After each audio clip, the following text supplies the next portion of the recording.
Albrecht Dürer. Albrecht Dürer is he's known for his engravings. He's known for his oil paintings, but he did exquisite watercolors in preparation for his oil paintings. And today, to have one of his watercolors is an accomplishment because they're rare. His oil paintings, they're nice, they're fantastic. His engravings, they're fantastic. But the rarity of his watercolors, makes them highly coveted. And in his watercolors, he used techniques that we're working with. His gradations, he used two techniques to get from dark to light. And when you add white to a color, what are you doing? What's that called? You remember? Tinting, when you add white to any color. Now for watercolor, we take advantage of the whiteness of the watercolor paper. So we put down the a solid color that gradates into the white of the paper by using water placed there first, and there's a natural gradation. But there's also other techniques. You're gonna love this. You're gonna love some techniques that we're going to explore today. The first one, just explained. The second one is where we're going to double down. We're gonna let our little gradation dry, but you're gonna add more of the same color to what you just did and let that gradate over. That's one technique that you can use. Another technique that we're not going to explore just yet because it involves opaque watercolor or gouache is where you add a little bit of that white to whatever color you're using to make it gradate from the solid color to a lighter color in the end. So we're not going to be working with gouache just yet. We're also going to be looking at some shading techniques. This one I love. It's where you use, on the color wheel, the complementary color to shade the color that you're working with. So if you were working with something that's red, you wanted to maybe paint a realistic red rubber ball. Imagine you could bounce a red rubber ball. We're going to paint this thing. You can add the darkness, the shade, by getting some green on your brush, and on that wet surface of red, add green where you want the shadows to be. And it will end up not being green, but it'll be just a darker gradation that will look realistic. So we're gonna explore those two things. So everybody needs to pick up a watercolor kit. If we run out, be sure to share with your neighbor. We got watercolor kits right here. Pick up a brush. Now guys, these are your brushes. Everybody gets one brush. These are yours from now until the end of the semester. I'm going to show you some examples of watercolor. We're going to turn some of these lights out so you can see clearly. But what you'll be doing first is some tinting. So hang on, let's look at some excellent examples on the screen. This is a painting by Audubon, John James Audubon. He was a naturalist that did some work in the, not too long ago, a couple hundred years ago. Keep in mind, Albrecht Dürer was born in 1471. This is like 1800s. This is done in the United States. Most of these illustrations that John James Audubon completed were done in the United States. Let me turn these lights out so you can see.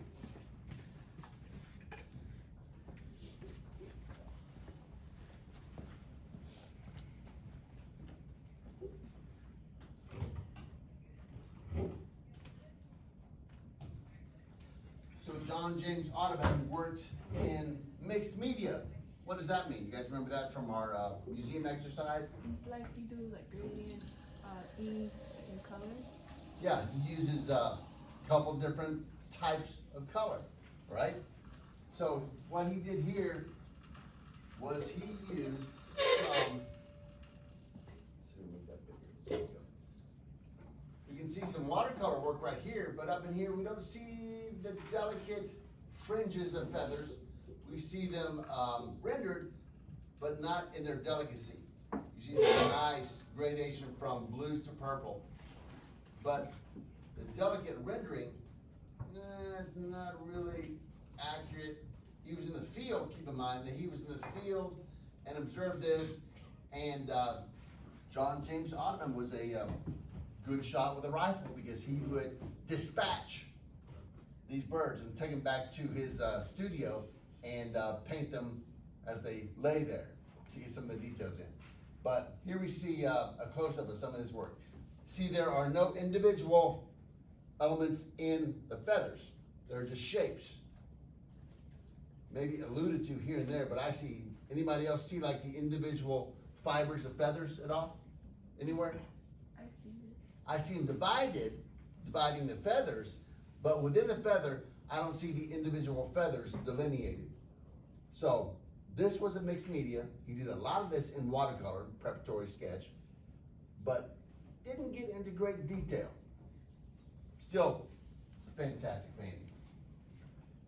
So let's compare this with Dürer. Now right here's what Dürer is known for.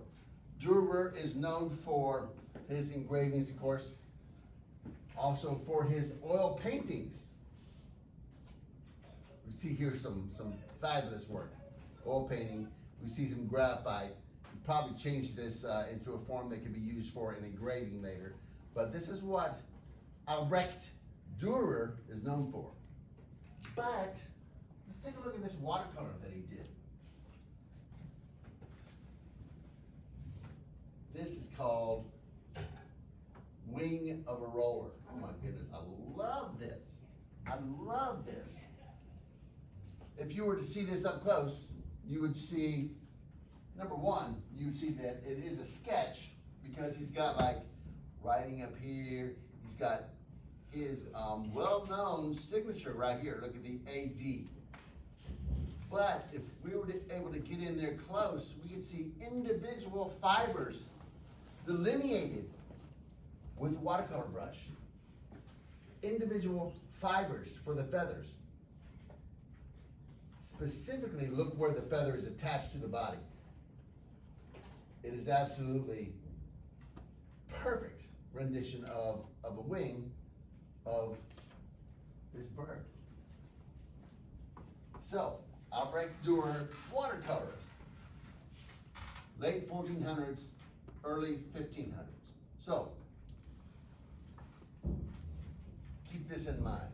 Now look at a couple of ways that he got his gradations from dark to light. We see in the primary feathers. Primary feathers, of course, are what give the most lift as the bird is flying, but we see this dark black blue, Payne's gray moving to this blue right here and then cutting off for the eggshell white. But look at the black to blue there. Black to blue, black to blue. And then look at this area right here. It's kind of hard to see, but this is a shade technique where he uses that same brown, mottled tans, but he adds the opposite color, kind of adds like a purplish to the shaded areas of this feather group to make shade. So he doesn't add black. We've been talking about the dangers of using straight black, but he uses the complementary color to get that shade. It's absolutely beautiful. It's a nice job. So we're going to be using a couple of these techniques I just talked about in an exercise. First, we're going to explore two methods of tinting as used by our friend Albrecht. I like saying that first name, Albrecht. Albrecht. He was from Germany, so it's got that wonderful, Albrecht Dürer. He painted this sketch, he calls it, in 1512. Long time ago. So, go ahead and wet down your brush. Again, these brushes, guys, these brushes are yours to keep to the end of the semester. So, at the end of class, if they don't, just leave them laying around. You need to store these somewhere where you know where they are, okay? They're yours to use until the end of the semester, yes. Okay, you gotta stand up and go over here and look around for it, okay? Can I do this way? People are using those there. Should be apart, so make like 3 rectangles apart from each other. You gotta draw all sides. Like this? That's not bad, that'll work. That'll work. Yeah, there are some, water holders back here. Back in that last thing back there. So guys, let's pick like a nice blue. Look in your watercolor kit. Check out the blue. Make sure you got plenty of blue in your watercolor kit. Doesn't matter which type of blue. Yeah, pick the purest blue there. Pick the purest blue. What we're gonna do first is we're gonna do that complementary color shading. So, get some paint on a wet brush, of course. Make sure your brush is wet first.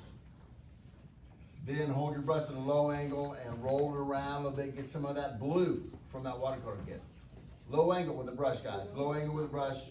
Roll it around. And make sure it's loaded from all angles. So that's why you have a low angle of attack with that brush. Roll around in that cake. It's called a little cake. A watercolor cake. Make sure that you're using blue. And then paint the entire long, thin rectangle. The one that looks most pure, like that, this right here. You gotta make sure your rectangles look something like this. You want them long and across the page. Something like this right here. Make it look something like that, because we're gonna achieve gradation from left to right, vice versa. Yes. Can I what? This is too low. No, that's fine, but I would like to just cut it off right there, so draw a little lunch all the way down. And then here. Then we're working right in here, right here. Yeah, this is your rectangle. Paint the whole rectangle blue.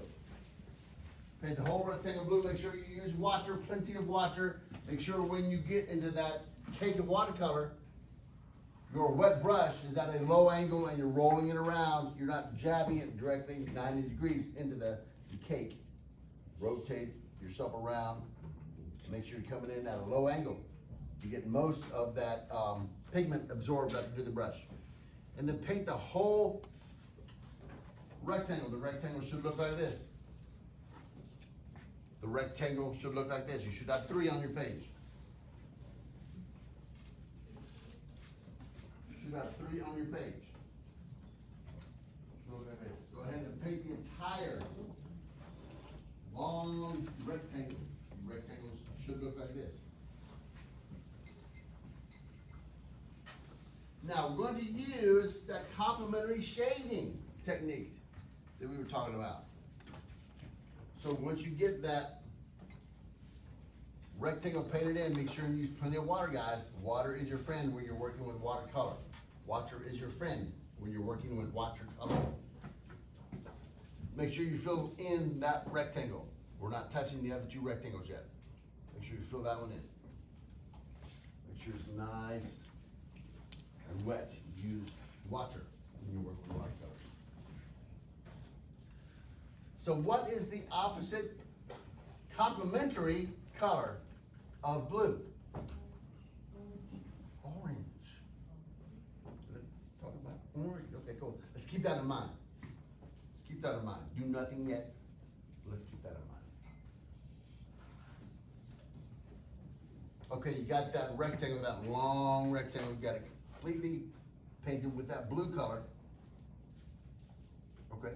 Pick up your paper and act like it's August at the town meeting and you're hot, you gotta fan yourself off. Fan your paper a little bit, fan it, let it dry. Place your paper back down in front of you. You're good, you're good. Place your paper down in front of you. And then with water only, wet down that entire rectangle. With water only, wet down the entire rectangle again.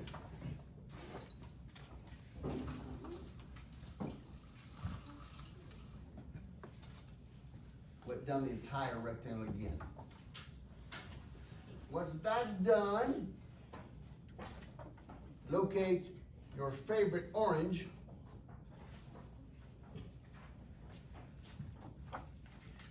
Locate your favorite orange and dip your brush in water again. Low angle. Then dip it into your watercolor cake. Orange, your favorite orange. Low angle, rotate it, don't scrub, rotate it. Lots of water to activate that watercolor. Rotate low angle, load the brush with orange. Load the brush with orange. Low angle, guys. Don't be jabbing at the right angle into that cake of watercolor. Low angle, lots of water, rotate it properly. Load the brush. Once the brush is loaded, go on the right side of your rectangle, not the left, but the right side of your rectangle, and paint the right side only. Paint the right side only of that same rectangle. Right side with that orange, starting at the right side, the right pencil line. You're starting right there. Is that orange? Nice. Look how it's working. It's cool. Now, guys, once you have your orange laid in on the right side, just the right side, don't bring it all the way over, just the right side. We're not painting the entire rectangle with the orange, just the right side. Once you have that in place, you need to wash your brush. Wash your brush in water. Wash your brush in water. So all the orange is out of your brush. And then you're painting with water only. Pull that orange from where it is all the way over to the left side. Do not redip in orange. Do not redip in orange. You're just using water to drag that orange from where it is, drag it over toward the other side. You're not dipping in orange anymore. Orange is off limits.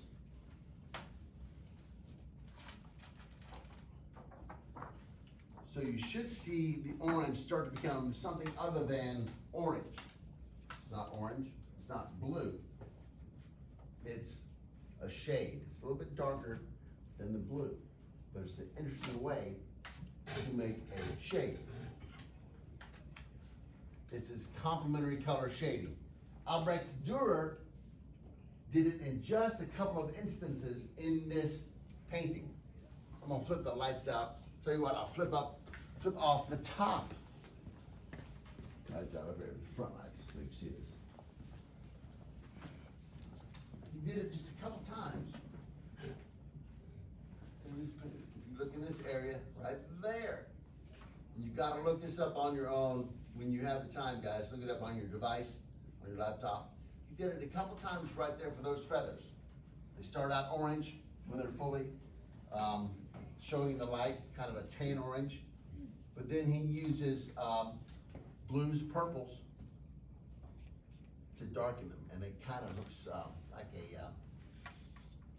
a neutral, like a gray when they're combined together.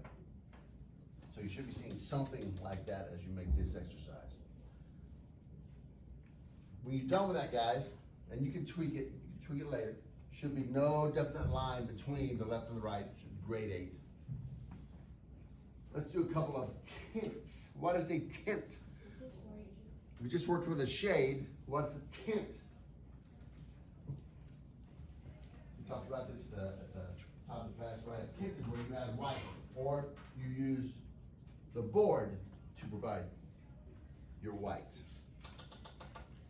So, Albrecht Dürer uses a opaque gouache. What's opaque mean? It's the opposite of transparent. So what does opaque mean? It means you can't see through it. You can't see, look down and see the color of the board beneath it. It's a paint that's opaque. Opaque watercolor is called gouache. We're not going to be using that today, so we'll use our, that's a very nice word, guys. Yeah, clean that out. So it's like a great, just water only, water only, water only. Like this, Mr. Hood? That's it. See, that's not orange anymore. It's just, it's a shade. You can use that to shade. That's exactly what I'm talking about. Yes. You can activate the cake of orange and add it to the right side, right here. And then paint with just water only and pull it over from that side. But that's it, guys. You're doing it. That's awesome. That gives me chills. It's working. So that's the shading technique, complementary color shading technique. So you don't have to add black to make something darker necessarily.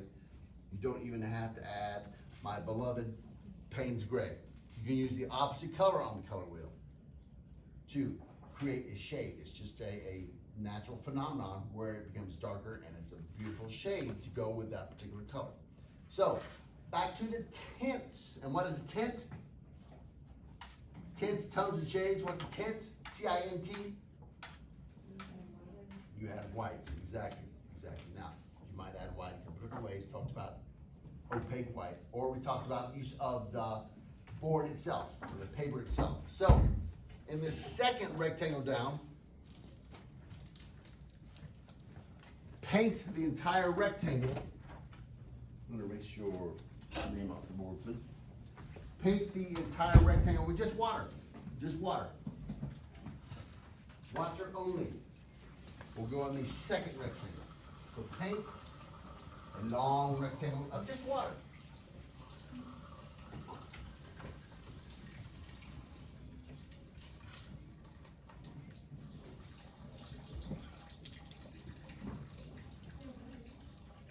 What's the name of this Albrecht Dürer watercolor up here on screen? The wing of a roller.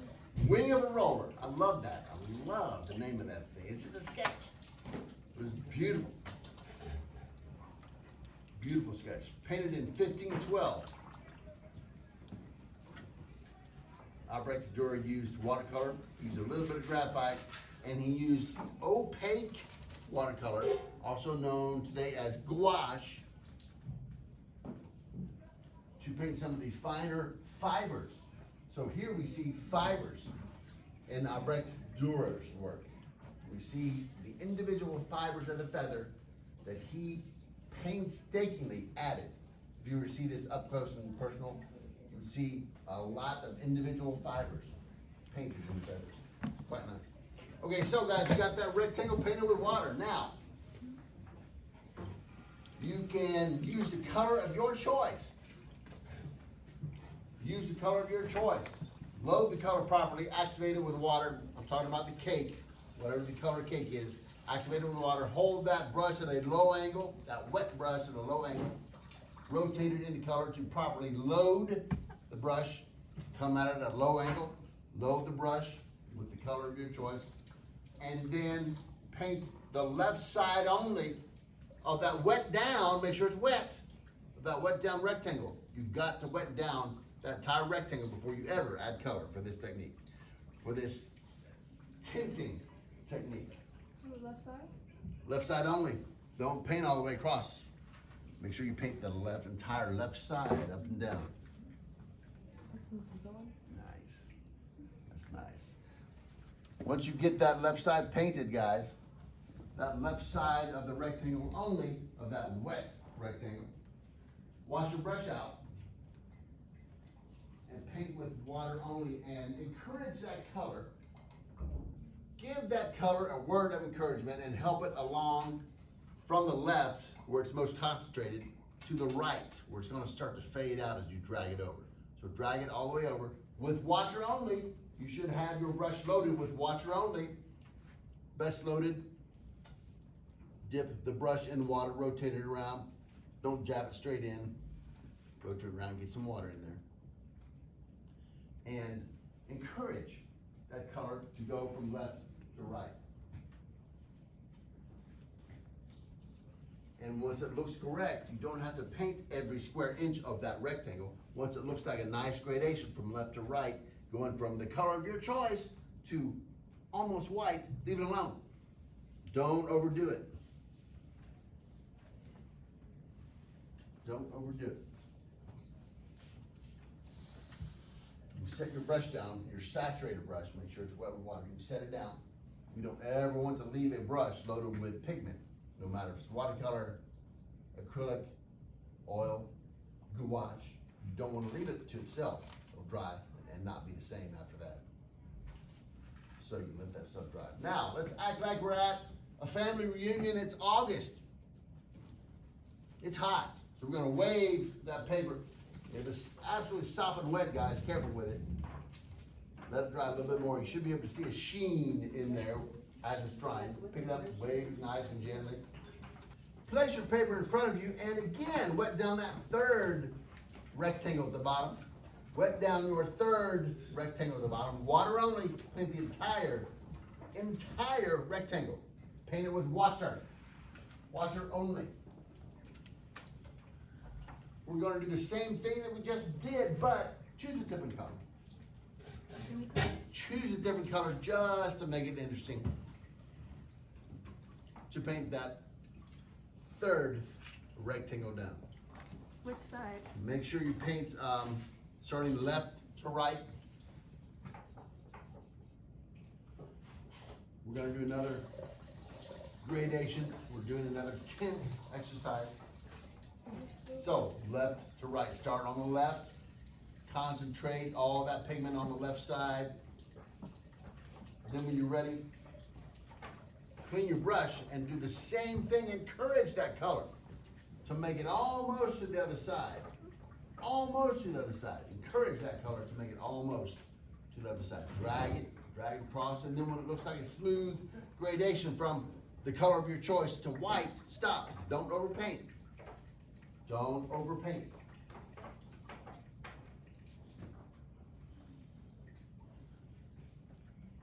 So guys, arguably, Audubon, who recorded the flora and fauna of our country, he's more well known than Albrecht Dürer. And he wanted to capture and illustrate as many species as possible, so we can forgive him for not delineating every fiber in a feather. He roamed the United States of America and documented a lot of birds and many other animals as well. They're nice drawings, but nothing to compare with Albrecht Dürer as far as accuracy, as far as getting every little fiber delineated. So, who was born first? Albrecht Dürer or John James Audubon? Dürer. Albrecht Dürer. Albrecht. Everybody say Albrecht. You kind of act like you're clearing your throat. Albrecht. Albrecht Dürer. That was his name. Born in 1471. A long time ago. So guys, once you get that gradation, be sure and use plenty of water so it's even gradation. Don't paint anymore. Just enjoy your work. Watch it move. It'll still be moving in that watercolor paper.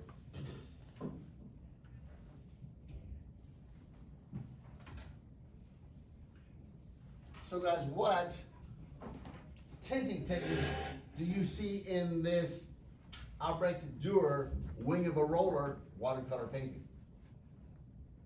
What tinting techniques? We see use of opaque watercolor or gouache.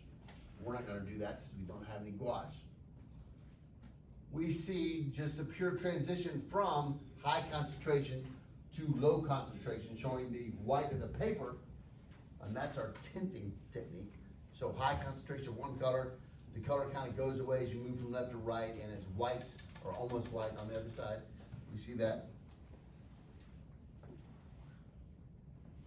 And this third technique that we're about to do is he used layering.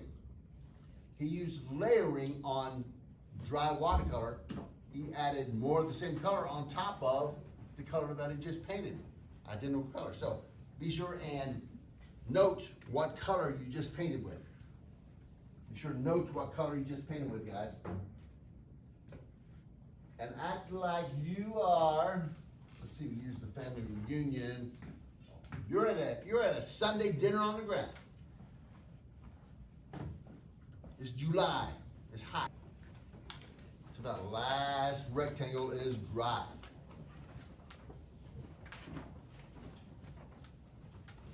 Okay, now this might be the hardest to achieve, but what we're gonna do on that dried third rectangle is we're going to first make sure your brush is damp.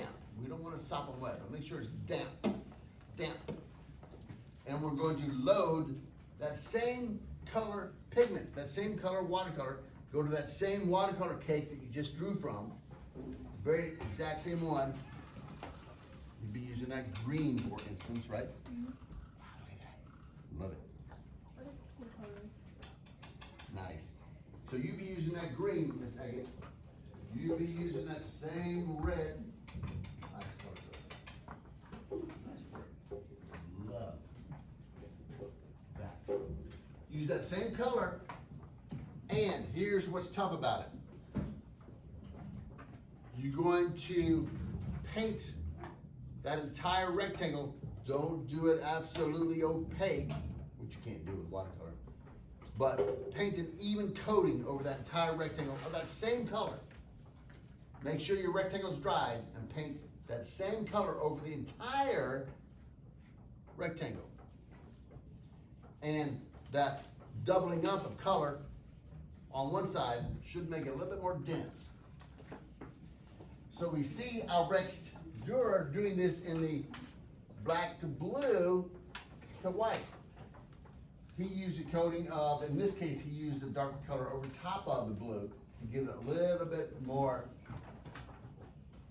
staying power, a little bit more visual awareness of it. So guys, how do you think that Albrecht Dürer painted Winnie of Aurora? How did he do it? What do you think? What have we done in our preparatory sketch of the bird that you used the graphite on? What did we do first?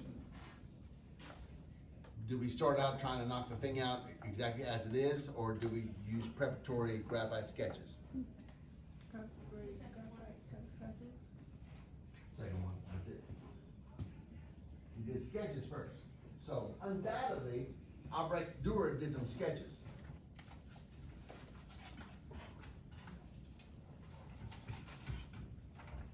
Once that's done, guys, rinse your brush, wash your brush in the water you have.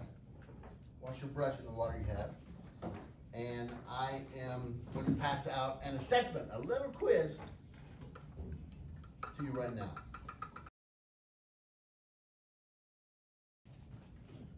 All right, guys. Excellent job today.